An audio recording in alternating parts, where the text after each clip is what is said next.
Hey guys, welcome back. Today we're going to talk bacteria and archaea. We spent a lot of time on viruses, and now it's time to get to some living stuff. So, when it comes to lineages of our prokaryotes, we have bacteria and archaea. For a long time, we just thought it was bacteria, and that was it. And then a little later on, we discovered that these cells of some of these bacteria were very significantly different, especially in their cell wall, some of the proteins they made, the areas they lived, and so we ended up branching these into bacteria and archaea. So some structural traits for both of these, bacteria and archaea both. You can see these with a light microscope. They're quite a bit bigger than your viruses. There are three shapes. There's the rod, the sphere, and the spiral, which have all their own cool names, like spirillum and coccus bacteria, that sort of stuff. Most of these guys are going to have a cell wall that's kind of rigid around their plasma membrane, and that helps them to survive for quite a long while outside of a host.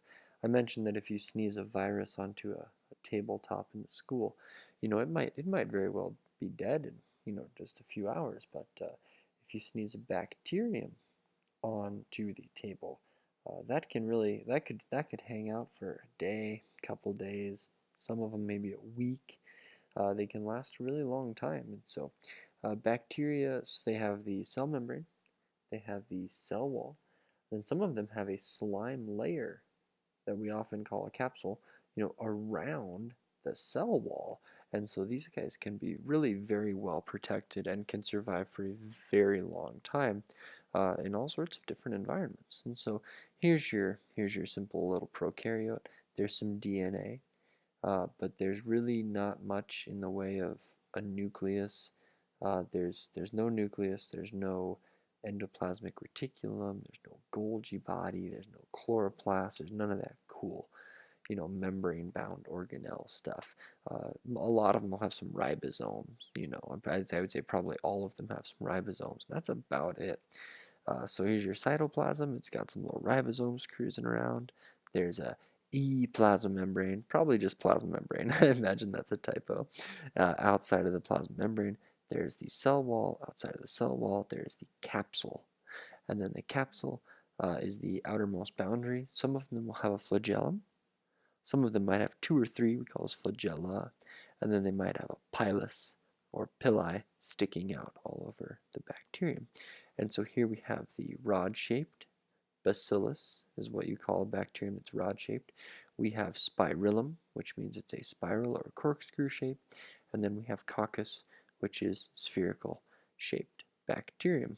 So there you have your real basic design for a bacteria. It's pretty simple, but it is far more abundant than we are, and probably far more abundant than, I would say, probably any type of organism that we know of. Bacteria can live almost anywhere, and their numbers are staggering. So some shared traits. Why do they have this whole slime stuff that they secrete? Well, for one reason, it helps them stick to surfaces. Why do they have a capsule? It's going to help them evade immune defenses. Having that capsule outside of the cell wall is just one more layer to make them a little bit tougher, and it can help them survive a lot longer in dry environments. It can help them avoid being eaten by white blood cells, things of that nature. When it comes to bacterium, you're really going to only see a single chromosome. So just one, and it can have a few or many genes on it, and this will just be in the cytoplasm. And because it doesn't technically have a nucleus, but all of its DNA is kind of in one area, we call it a nucleoid. It's like a nucleus without the membrane. And then a lot of our bacteria and archaea, they might have a flagellum, maybe a couple flagella, and those are a long whip-like tail that rotate like a propeller and can move the bacterium or the archaea where it wants to go. Some of them have pili or pilus, so a singular pilus, plural pili, on the cell surface, and that helps them to stick to surfaces. In some cases, it can help them to send DNA to a neighbor, all sorts of little jobs. And so they're a simple design, but they're very effective, and they're very good at surviving where they survive. So if you want to split a bacteria and make two bacteria, you're going to use what's called binary fission, which is just binaries, a code of 2, and so binary fission is to split into 2. That is a type of asexual reproduction. Bacteria do not participate in sex in the way that we normally think about it in science, but they do kind of. We'll talk about that in a minute. So asexual reproduction, they are just going to make a clone. Bacteria and archaea can both do that. And then there is conjugation. Conjugation is horizontal gene transfer, which means it's from a neighbor as opposed to from your parent, I guess, that you were split from or derived from. And that differs from inheritance, and it involves the movement of genes on a plasmid. Plasmids are amazing. They're just a circular piece of DNA. They are very, very useful to us. They're very useful for bacteria. They can carry genes that do essentially nothing. They can carry genes that make them resistant to a drug. They can carry genes that are harmful, all sorts of different things. And plasmids are essentially the workhorse of a lot of microbiology work, so we really like those. And so conjugation is about as close as the bacterial world is going to get with the benefits of diversity that you would get from sexual reproduction without truly being able to undergo sexual reproduction. They can make a copy of their plasmid, send it to a neighbor, and the neighbor will have that genetic information, and that can be very beneficial in some cases. And so let's start with just your straightforward binary fission. You've got a bacterium. He's got a plasma membrane. He's got a cell wall. He has a single circular DNA strand. Cool? And so you get a little enzyme in here, like I don't know, DNA polymerase or somebody like that who can run around and copy DNA. And so he runs around, copies the DNA. Now this purple one is the copy, and boy, that's about it. Blue moves over, purple moves over, pinch the membrane in, and you've got an exact clone, an exact copy. This is not true mitosis, like you recall from earlier in the year with the whole prophase, metaphase, anaphase, telophase, spindle fibers, and centrioles, and centromeres, and all these really cool different words, and all these guys pulling things apart. It's not truly mitosis. That's why we have to call it binary fission. Double the DNA, split it in half. So it has similarities to mitosis, but it's much, much simpler. So here we have a bacterium with one circular chromosome, duplicates, the cell grows, new membranes deposited across the midsection, and you have your clones. That's straight and simple binary fission. Now comes the trickier one. This guy here is the plasmid, okay? So it's not the chromosome that we just looked at. This is in addition to that chromosome. He also has this little red fellow we're calling the plasmid. And so this is amazing. He extends a pilus, but this is not just to stick to his environment. It's called a sex pilus, and it sticks to his neighbor. And then what he's going to do is he's going to do what's called rolling circle replication, and he's going to make a copy of the plasmid because he doesn't want to lose his work. He wants to share his work. And so the makes a copy of, I guess we'd call him the donor cell maybe. The donor cell makes a copy of that plasmid, and he sends one copy over to his neighbor. His neighbor makes a copy. He makes a copy of the single strand he has left, and these guys both have the plasmid. Pretty cool. If this plasmid encodes for some sort of proteins that makes him resistant to an antibiotic, he can share that with his neighbor, and then they can go through binary fission, and you can have 4 cells that are resistant to an antibiotic, and on and on and on it goes. And so that's a very useful thing to give a variety of plasmids to these bacteria, and then they can express a variety of genes and be ready for a changing environment. Or it might transfer something bad and kill his neighbor by accident. That's just the roll of the dice, I guess. When there's bacteria, there's a lot of them. They're diverse, and that's a good thing. So when it comes to reproduction and gene transfer, there are a couple other ways that we can move genes from one bacterium to another bacterium. One option is what's called transduction. I always remember this because they call those weird little like moon lander guys we saw earlier, the bacteriophages can also be called transducer phage, and transducer phage does transduction. And basically, these viruses, bacteriophages, go into the bacteria, they attack him, make him make new viruses. And when they make new viruses, they can get a gene or multiple genes incorporated into that virus. And then the virus buds off, attacks another bacterium, and when he throws all his viral DNA in there, which is what he's supposed to do, he also throws in new bacterial DNA. And if that bacterium can survive the infection, he has new genetic material from his neighbor that he might not have got otherwise. And so that can be a beneficial thing for bacterium, actually, being attacked by a virus. Who would have thought? And then finally, there's transformation. I don't have a cool memory trick for this one, but transformation is basically bacteria just taking up DNA from their environment. Archaea will do it too. This is an almost unimaginable thing for you or me or plants. We are very picky about our DNA.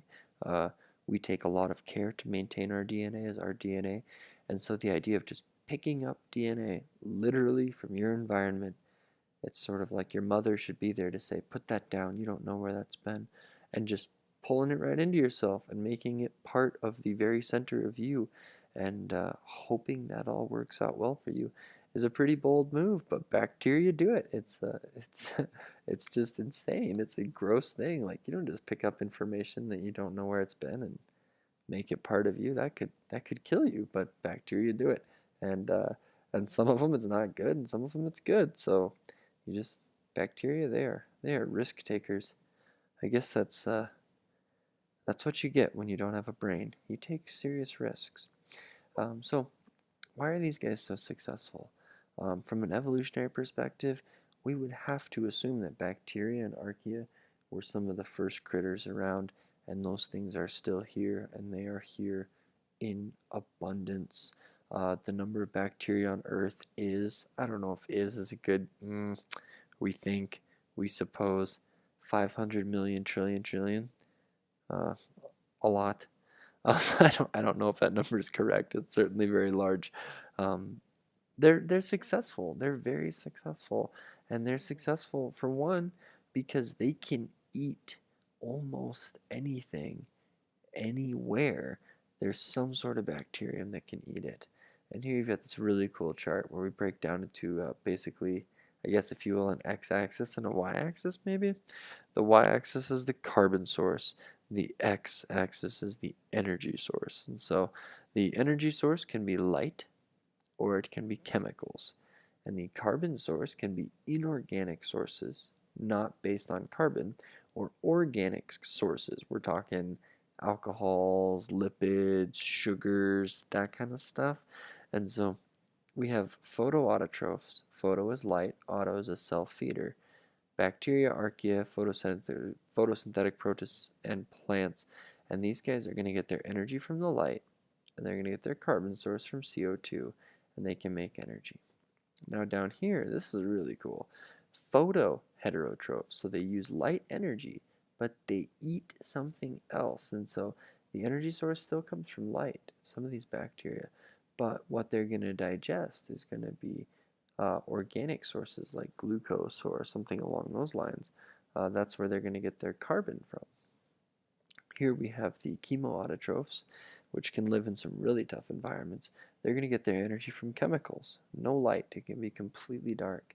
And they can have inorganic sources, CO2, sulfur, rock, wall of a cave. I mean, they can just eat anything with no light and survive, and that is insane. They are really, really in a tough environment for life to exist, but there you have it. What do they eat? Chemicals, and they are self-feeders.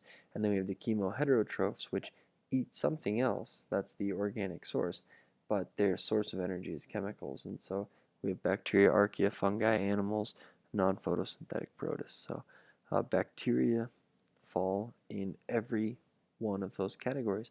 So one of the reasons they're so successful from an evolutionary worldview is that they're incredibly diverse. So it doesn't matter what the environment throws at them, there is some sort of bacterium that can make it, and that is really cool. So here's pretty much what I just told you in that chart. Types of autotrophs: photoautotrophs, light; chemoautotrophs, chemicals; heterotrophs take up organic molecules; photoheterotrophs get the energy from the light, and they get their carbon from alcohol or fatty acid.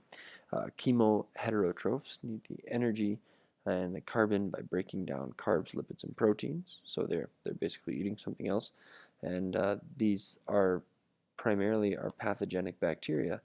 The carbohydrates, lipids, and proteins they're getting are us, our body that they're eating, our infection that they're eating, or our skin, or the leftover sugars in our teeth from the cookie that we ate before bed without brushing, which I do all the time, and they can eat that. And so, not all of them are bad. I'm talking about plaque, of course, but there are beneficial bacteria in our digestive tract, and some of them make vitamins. Some of them help us digest our food.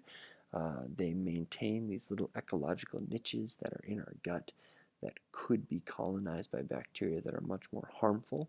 And some of these things are decomposers in our environment, in our ecosystems, decomposing things into the soil, breaking down different chemicals and pesticides and pollutants. They're incredibly important, having that diverse bacterial life in our environment, not just on our skin and in our guts, but in the soil, in the oceans, in the rivers, in the air, all over the place. These guys are very important. So when it comes to oxygen needs, we have aerobes and anaerobes. Many bacteria are anaerobic. Most archaea are anaerobic. And what that means is that they do not need oxygen to survive. And oftentimes they can't survive in the presence of oxygen. So certainly from the evolutionary worldview, these would be like the oldest guys around. Some of them can kind of tolerate oxygen, but they don't like it. In environments, they might grow a little slower. They might metabolize a little slower, but they can handle it. That would be an obligate anaerobe, or rather, sorry, obligate anaerobe. You have to be without oxygen. Facultative anaerobe, you can tolerate a little bit. And so the species of bacteria that causes the disease tetanus or lockjaw is Clostridium tetani, and that is an anaerobic bacterium. It needs to be in a place with no oxygen. And so many bacteria and some archaea can enter a state of suspended animation when conditions are unfavorable to growth, and then some of those can survive for a really, really, really long time. We call those an endospore. Sometimes they're called a cyst. They can be called whatever, but they're basically a resting structure. At some point, the bacterium or the archaea knows this environment's really bad. It's drying up. It's really salty. It's something. And so they basically slow down their metabolism. They become very small, and they just wrap a piece of that bacterium in a protective protein coating, and they just shut it down. No metabolism. Think hibernation, but really extreme hibernation. And they have this thick protective covering. Some of those things can survive boiling water for like 20 hours and it won't kill the endospore.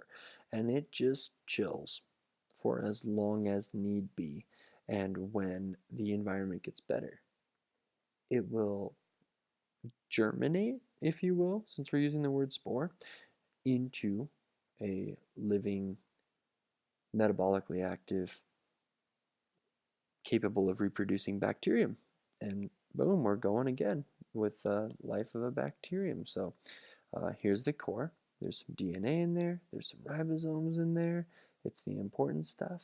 And then here we're going to put a bunch of peptidoglycan around there, this big, tough protein carb kind of thing.